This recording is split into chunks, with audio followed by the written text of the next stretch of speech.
After a long time seeing you out here, my dear friends, हामीहरुले स्कुलमा आफै student भएको बेला साइन्स सब्जेक्टमा तपाईले पढ्नु भएको होला there are like two types of energy kinetic energy and potential energy अनि त्यहाँ परिभाषा यो तपाईलाई याद छ भने चाहिँ kinetic energy is the kind of energy which is in motion जुन मुभमेन्टमा छ जुन मोसनमा छ जुन जुन कुनै न कुनै किसिमको यु सी मोसनमा मुभमेन्टमा भइरहेको छ that is kinetic energy versus यस्तो खालको energy which is not in motion यस्तो खालको energy which is in rest यस्तो खालको energy which is still it is potential energy अहिलेको यो भिडियोमा my dear friends I want talk about our human potential किनकि तपाईले सुन्नु भएको होला a lot of people advising you that you got to build your potential you got to live your potential you got to have that high amount of potential या you got to live your life in such a way that you give justice to your potential यस्तो खालको कुराहरू तपाईले युट्युबको धेरै भिडियोमा सुन्नु भएको होला या त यस्तो खालको कुराहरूको टन्नै एडभाइसहरू तपाईले आफ्नो लाइफमा पक्कै पनि पाउनु भएको होला सो आजको सेसनमा we are going to talk about this amazing human potential which we talk a lot about human potential जब क्षमता छ तर युजमा छैन that is what potential is about is for example यदि त्यहाँनिर कुनै हामीले वेस्ट प्रोडक्ट देख्यौँ भनेपछि when you see a waste product that waste product the so called waste product is a waste but it has the potential to generate electricity Now, does it mean कि त्यो West product आफैमा electricity हो या does it mean कि त्यो waste प्रोडक्टले electricity जन्माइसक्यो no it means कि the waste product has the capacity to generate electricity तर यसले इलेक्ट्रिसिटीलाई जेनेरेट गरिसकेको अवस्था छैन it has not done it but it has the potential to do it जब हामी यो कुरा गर्छौँ you have the potential of something in a way we are saying कि तपाईसँग त्यो क्षमता छ but you are not using it and my dear friends अहिलेको यो भिडियोमा I'm going to share with you this idea which popped down in my head a couple of weeks back, this idea of the three major classification of our human potential. And जब म यो three major classification human potential को share गर्छु, it is going to help us to know कि मेरो कस्तो खालको potential कुन चाहिँ क्याटेगोरीमा पर्छ र यदि यो क्याटेगोरीमा पर्छ भने मैले कस्तो खालको स्ट्र्याटेजी बनाउनु पर्ने हुन्छ आफ्नो त्यो पोटेन्शियललाई काइनेटिक बनाउने या आफ्नो त्यो पोटेन्शियललाई रियल लाइफको मुभमेन्टमा ल्याउनको लागि and my dear friends saying that let me present to you the first major, broad, amazing classification of our human potential known as the present potential. भन्नुको अर्थ त्यो पोटेन्शियल जुन तपाईमा अहिले नै छ त्यो क्यापेसिटी जुन तपाईमा अहिले नै छ र अहिले नै तपाईले युज गर्नु भएको छैन but if you want you can use it right now because you have it inside of you and you know कि you have that potential in you it is just that you are not using it त्यो छ तर अहिले तपाईले use गर्नु भएको छैन त्यसले गर्दा अहिलेको मोमेन्टमा इट इज अ पोटेन्शियल कुनै पनि अरू अवस्थामा इट क्यान बी काइनेटिक कुनै पनि अरू अवस्थामा it may be in use but right now it is a potential because it is not being use right now is for example probably you have the potential to write something amazing you are not doing it You have the potential to wake up early in the morning and give justice to your body with exercise, give justice to your mind by focusing on something, and by giving justice to your emotion. You have the potential to do that every single day, every single morning. You are not doing it probably. Probably you have the potential to write amazing poem. Ra dami poem lekha tapaisanga potential cha. It is just that you are not doing it. Maybe you have the potential to dance amazingly, to do like amazing performance in dancing, but maybe you are not doing it. Maybe you have the potential to establish amazing communication. Maybe you are not doing it. Maybe you have the potential to start a new initiative, to make a group of friends, to make an amazing team, and then start a new creative initiative. And maybe you are not doing it. My dear friends, हामीहरुको लाइफमा we have like thousands and thousands of कुराहरू, which you know, हजार कुराहरू जुन हामीहरुको potential हो जुन हामीहरुको क्षमता हो but we are not doing it. Right now it is in your capacity, right now it is in your grip, right now it is in your heart, right now it is with you. It is just that you are not using it. It is like तपाईसँग पैसा छ 100 रुपैयाँ खल्तीमा but you are not using it even when it is best to be used. You are keeping it out there. तर potential र पैसाको एउटा फरक के छ कि पैसा when you use it maybe it will go. Yes, investment गर्नु भने रिटर्न आउला यो होला त्यो होला but if you use money त्यो पैसा तपाईसँग ठ्याक्क हुनेवाला छैन but when you use your human potential, it is not necessary that it is gonna go. It is going to be with you because it is not resource. It is our resourcefulness. Our human potential is not our resource. It is our resourcefulness. त्यो भित्रको हाम्रो quality हो जुन quality तपाईले दिनुभयो भने सकिन्छ भन्ने छैन. A lot of human potential when you give, you build it even more, my dear friends. Like Like if you have the potential to sing, when you sing, तपाईँको सिङ्गिङ गर्ने क्यापेसिटी जाने हो? No, it is going to be there, or it is going to become even better, isn't it? तपाईँको dance गर्ने potential छ, तपाईँले नाच्नुभयो आज 1 घन्टा भनेपछि it is not that now you cannot dance. Maybe next day you can dance even more. तपाईँको लेख्ने potential छ. If you write, it is not that तपाईँले लेख्नुभयो र त्यो quality गइहाल्यो. It is not that तपाईँले लेख्नुभयो तपाईँले लेख्न सक्नुहुन्न. It is that if you write again, if you write, probably you will be able to write down even better. हाम्रो human potential, when you give it, it is not that it is going to go. Probably it is going to become even more.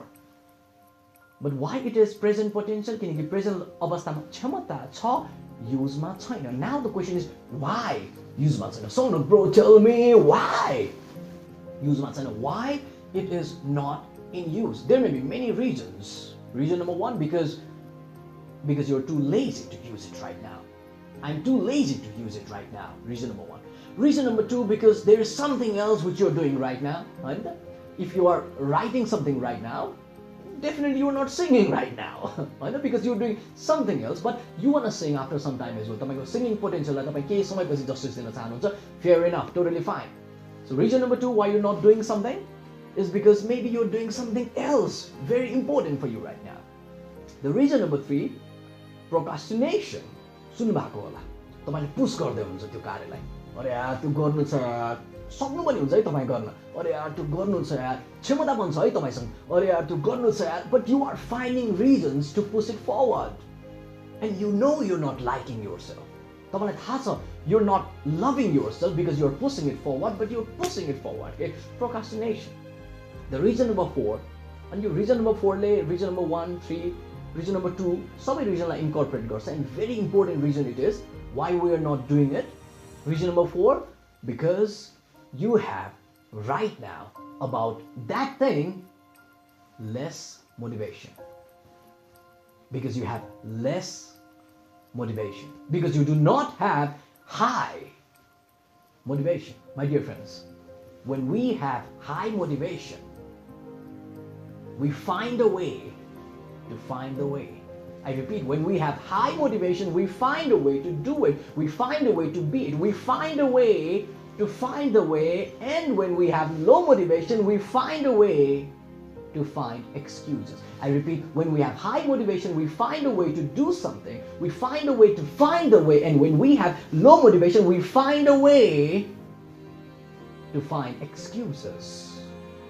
The first classification of human potential, the present potential. त्यो potential जुन तपाईको अहिलेको अवस्थामा छ, but not being used right now. Now let me take you to the second fundamental major broad classification of human potential, my dear friends. Let me welcome you to the untapped potential. The untapped potential. यस्तो खालको human potential, my dear friends, जुन तपाईमा छ, of course. That's why it is your potential. तपाईमा छ, but you have not even realized it. पहिलो potential, present potential तपाईमा छ, use गर्नु भएको छैन. अनट्याप्ड पोटेन्शियल यस्तो खालको पोटेन्शियल जुन तपाईमा छ तर तपाईलाई थाहा नै छैन के. तपाईलाई थाहा नै छैन कि तपाईसँग त्यो क्षमता छ. एउटा मानिस जब जनावरको झुण्डमा हुर्किन्छ, उले आफ्नो ह्युमन बीइङ्सको ट्रेट्सहरु त अफ कोर्स निकाल्छ हैन. उले दिमाग जनावरभन्दा राम्रो तरिकाले युज गर्छ. उसको आँखाले त्यही तरिकाले ह्युमन बीइङको तरिकाले हेर्छ. उसको हात खुट्टाले कतिपय अवस्थामा मानवकै तरिकाले काम गर्छन्. उसको शरीरको फंक्शनालिटीहरु मानवकै तरिकाले काम गर्छन् पक्कै पनि. But my dear friends, a lot of things about that human being becomes like the animal. The human being does not realize the amazing human potential which a human being has. त्यो व्यक्ति जब जनावर जसरी घुम्न थाल्छ, हुर्किन थाल्छ, त्यो व्यक्तिले आफ्नो ह्युमन पोटेन्शियललाई नै रियलाइज गरेको अवस्था हुँदैन my dear friends. The untapped potential, the potential which is in you but it is not yet realized. जब प्रेजेन्ट पोटेन्शियलको कुरा आउँछ, you have to use it. Job untapped potentialको कुरा आउँछ, you have to first realize it, you have to first see it, you have to first discover it, and then you have to be able to use it. My dear friends, actually यो कुरा हो, हाम्रो एउटा training session भइरहेको थियो.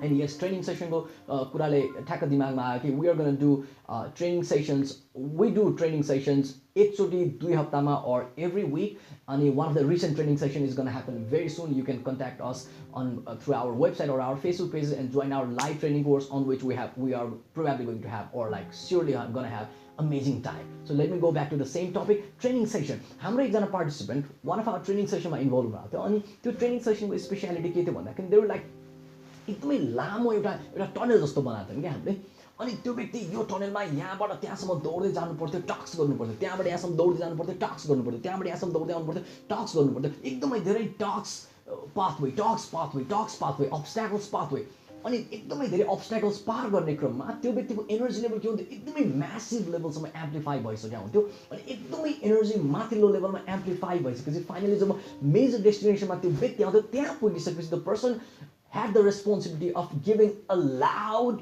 confident public speech. And that one guy completed all the talks, came out there in the destination and gave a loud, broad, confident public speech. It was fearless speech. Damn it, we were all like amazed by the way the person was speaking. And the program sakisakepपछि the person came to me and said कि दाइ अघि म जुन तरिकाले बोले I'm surprised by what I did. मैले सोचेको पनि थिएन म त्यो तरिकाले बोल्न सक्दै I was absolutely fearless at that moment but the problem is I'm not sure if I will be able to do that again. And I was like, that was my work, my task to make you realize about your untapped potential. Now it is your duty, when you have realized it, to practice it again and again. My dear friends, the untapped potential, कहिलेकाहीँ जसरी त्यो व्यक्तिको माहौल change भइसकेपछि उहाँले आफ्नो potential नयाँ निकाल्नुभयो त्यही तरिकाले जब के इन्भाइरोमेन्टमा चेन्ज हुन्छ जब कि सिचुएसनमा हाम्रो लाइफमा परिवर्तन आउँछ sometimes we realize a lot of our untapped potential. We realize some of our unique things.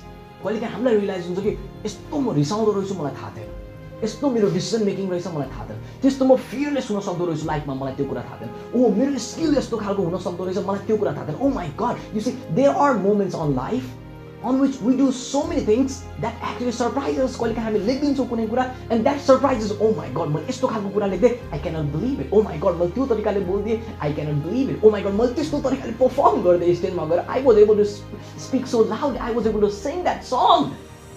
I cannot believe it. We do things that surprises us, my dear friends. And that is the moment of discovering or untapping our untapped potential. So we need to change our environment. We need to be part of the environment. जुन environment ले हाम्रो त्यो potential लाई nurture गरेर बाहिर निकाल्न help गर्छ ताकि we realize it and then we can use it in the days to come. My dear friends, this was the second category of our human potential known as the untapped potential. The formula is we got to tap it, we got to realize it, and then we got to practice it in such a way that the potential becomes our kinetic capacity, kinetic energy for our everyday life. Saying that, now let me take you to the third and the final classification of our human potential, known as the uncreated potential. यस्तो खालको potential जुन create नै भएको छैन तपाईमा तर तपाईमा क्षमता छ त्यो क्षमता आफूमा क्रिएट गर्ने. Wow, amazing statement it is. You have the potential to create that potential capacity in you. तपाईसँग क्षमता छ त्यो नभएको क्षमता सिर्जना गर्ने. That is so amazing. Is the uncreated potential. My dear friends, our leaders born or our leaders made. एउटा leader जन्मिन्छ कि बन्छ, एउटा पब्लिक स्पिकर जन्मिन्छ कि बन्छ, एउटा सिंगर जन्मिन्छ कि बन्छ. Some people they are born leaders. Some people they create it, or some people they become it. कोही व्यक्तिहरू जन्मजात they are like amazing on their public speech, on their communication skill. Some people they create it. Some people they have gifted voice, and some people with practice they change it. Some people they have it, and some people they create it. My dear friends, the uncreated potential. त्यो क्षमता आफूमा सिर्जना गर्ने जुन क्षमता तपाईमा छैन, but you know with practice you can create it. There are a lot of skills which we can create in ourselves by consistent practice, isn't it? तपाईलाई पहिला swimming गर्न आउँथ्यो र हुन त अहिले पनि आउँदैन, I am not sure about it, but यदि अहिले आउँछ भने पहिला आउँथ्यो र maybe not, you created that in you. पहिला साइक्लिङ गर्न आउँथ्यो र you created that in yourself. पहिला नेपाली भाषा बोल्न आउँथ्यो र तपाईलाई, you created that in yourself. English language तपाईलाई आउँथ्यो, you created that in yourself. The uncreated potential. In a way, my dear friends, we have the potential to create a lot of new capacity in ourselves. जुन realize गरेर आउने होइन है, realize गर्नु भनेको discovery हो my dear friend. This is about invention, this is about creation. तपाईको practice को थ्रुबाट, नयाँ लेसन्सको थ्रुबाट, नयाँ ह्याबिट्सको थ्रुबाट, नयाँ न्युरो कनेक्सन्सहरू माइन्डमा इस्टाब्लिस गरेर becoming part of a new version of yours, the uncreated potential which you can create in your self through disciplines and practice. My dear friends, now the question for you is what are those capacities, what are those skills, those attitudes, those habits, those disciplines which you want to create in yourself? जुन तपाईँ वास्तवमा आफ्मा सृजना गर्न चाहनुहुन्छ. The uncreated potential. हामीले तीनवटा major पोटेन्शियलको क्लासिफिकेसनको कुरा गऱ्यौँ. First, the present potential, अहिले छ युजमा छैन. सेकेन्ड, द अनट्याप्ड पोटेन्शियल, छ तर रियलाइज नै भएको छैन. युज गर्ने कुरा त बेग्लै ठाउँमा जान्छ. कहिलेकाहीँ युज गरेपछि हामी रियलाइज गर्छौँ, कहिलेकाहीँ रियलाइज गरेपछि हामी त्यो युज गर्छौँ. The third category, the uncreated potential, त्यो पोटेन्शियल जुन हामीहरूको क्रिएट नै भएको छैन, but we have the potential to create that potential capacity in us. Think about this idea. Reflect on this idea. Ask yourself, मेरो कस्तो कस्तो खालको पोटेन्शियलहरू कहाँ कहाँ म पार्न सक्छु.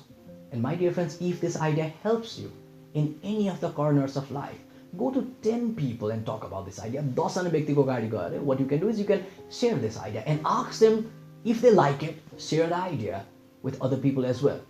That is how we amplify our knowledge, and that is how we help our community to be much more sharper, stronger community in itself. My dear friends, I hope to see you again. Have a great night, have a wonderful dream, have an amazing morning, have a progressive day. I'll see you again. Till then, have an amazing, you see, life ahead. But yes, amazing one. Sometimes it is up, sometimes it is down. We have to consistently practice to accept those things and try our level best to be the best human being that we have the potential to be. I'll see you again. God bless you all. Sunshine.